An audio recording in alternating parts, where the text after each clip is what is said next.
সিরাজগঞ্জের সাদাতপুর উপজেলার পাড়াদুগলি গ্রামে মঙ্গলবার ৬ মে রাত ৯:৩০টার দিকে ঘটে যায় এক ভয়াবহ অগ্নিকাণ্ড। আগুনে পুড়ে ছাই হয়ে যায় একটি পরিবারের সব আশা, দুটি গরু। সেগুলো ছিল তাদের জীবনের শেষ অবলম্বন। একই সঙ্গে আগুনের লেলিহান শিখায় দগ্ধ হন পরিবারের একজন সদস্য। তাকে দ্রুত হাসপাতালে পাঠানো হয়। স্থানীয়রা জানান, ঘরের ভেতরে হঠাৎ আগুন ধরে যায়। মুহূর্তেই আগুন গ্রাস করে নেয় ঘরের প্রতিটি কোণা। তখনও ঘরের ভেতরে বাঁধা ছিল গরু দুটি। চোখের সামনে আগুনে পুড়তে থাকে, প্রাণগুলোকে বাঁচাতে না পারার যন্ত্রণায় কাতর হয়ে পড়ে পরিবারের সদস্যরা। আগুনের উত্তাপ আর ধোঁয়ার ছোবলে দগ্ধ হন একজন।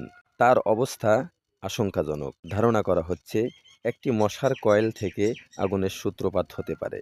আগুন এত দ্রুত ছড়িয়ে পড়ে যে ঘর থেকে কিছুই আর বের করা সম্ভব হয়নি।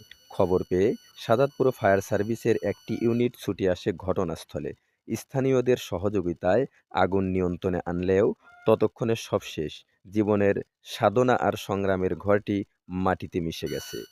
ঘটনার পর পুরো গ্রামে নেমে আসে শোকের কালো ছায়া। কান্নায় ভেঙে পড়ে পরিবারের সদস্যরা। সেই দুটি গরুই ছিল তাদের একমাত্র আয়ের উৎস। ঘরে আগুনে শুধু তাদের স্বপ্ন নয়, ভবিষ্যতও যেন ছাই হয়ে গেছে।